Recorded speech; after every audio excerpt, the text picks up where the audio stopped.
Beats makes a very good point in this video about the double standard which seems to exist in terms of British world champions traveling to America to defend their titles versus American world champions traveling to Britain or just overseas anywhere to defend their world titles.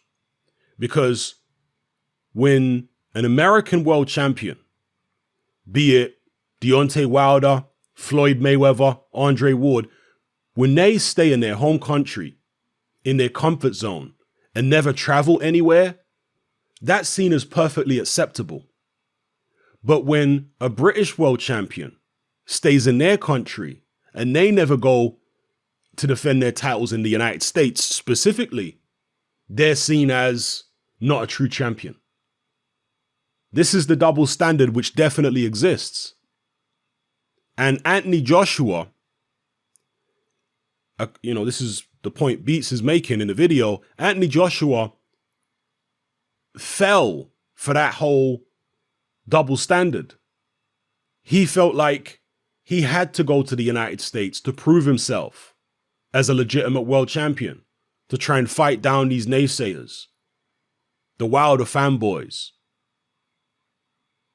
And in doing so, he bit off more than he could chew. In doing so, he gave away an advantage, home advantage, which Wilder himself is not willing to give away. So why take risks that the other side are not even willing to take? What's that all about? That is the point that Beats is making in the video, because, of course, the last time an American heavyweight champion traveled to the UK to defend his world title in a voluntary, well, that was Charles Martin. And we know how that ended for Charles Martin. Charles Martin was the one who, after the fight, was saying he just wasn't there mentally.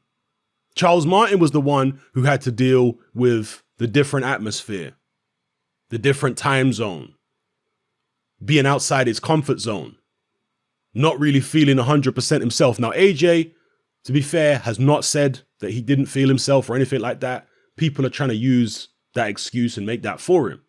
But certainly even Tyson Fury says that he doesn't think AJ was his normal self. Dylan White has said the same thing. A lot of people have said the same thing. But whatever the case may be, whether he was himself or whether he wasn't, most fighters, not all, but most fighters, prefer to be in their comfort zone, in front of their home fans, in their home country when they're fighting.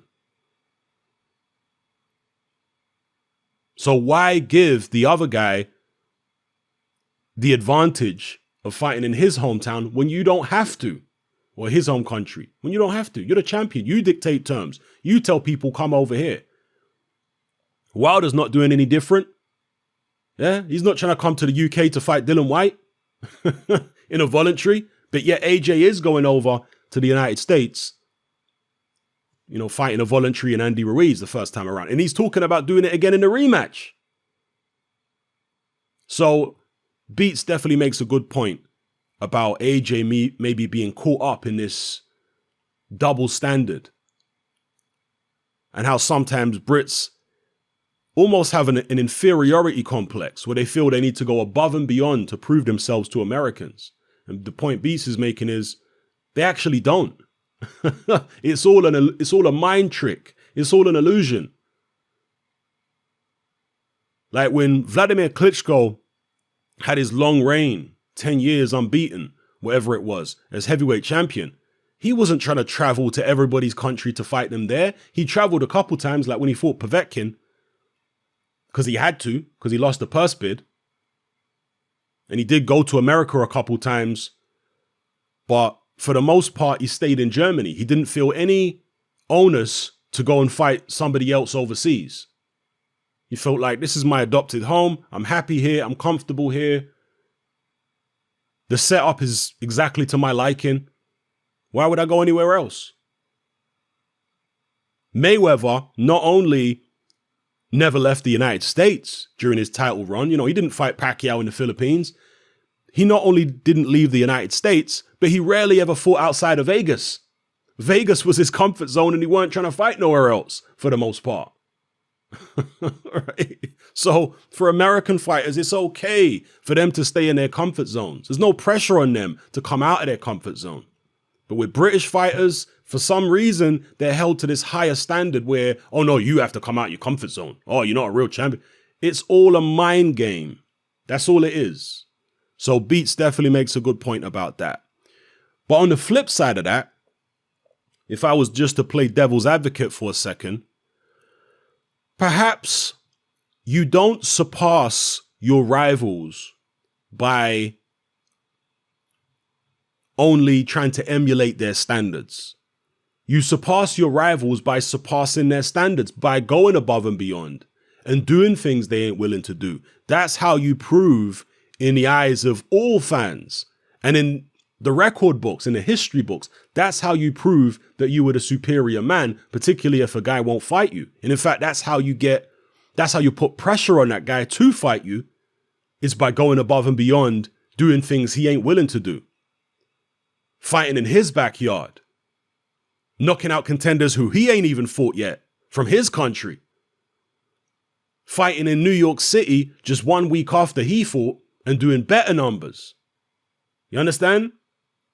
So it depends how you want to look at it. You could look at it and say, yeah, it's AJ kind of falling for that mind trick and playing into that double standard and maybe having that inferiority complex. You could look at it that way, or you could say, well, no, it's actually AJ trying to separate himself from Deontay Wilder and show him that he's a superior breed of champion because he's willing to do things that Wilder ain't willing to do.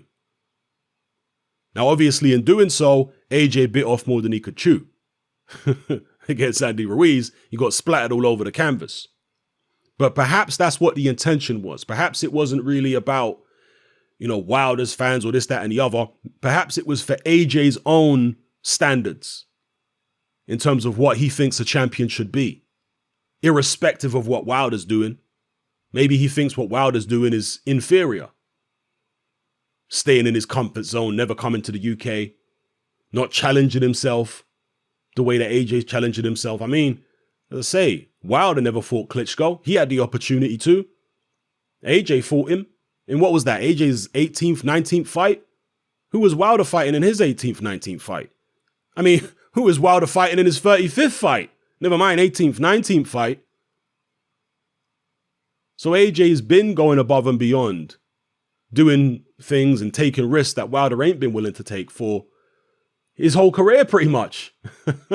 So maybe it was just an extension of that, One thing I will say about AJ is that he has been moved very quickly in his career. Maybe he's been rushed.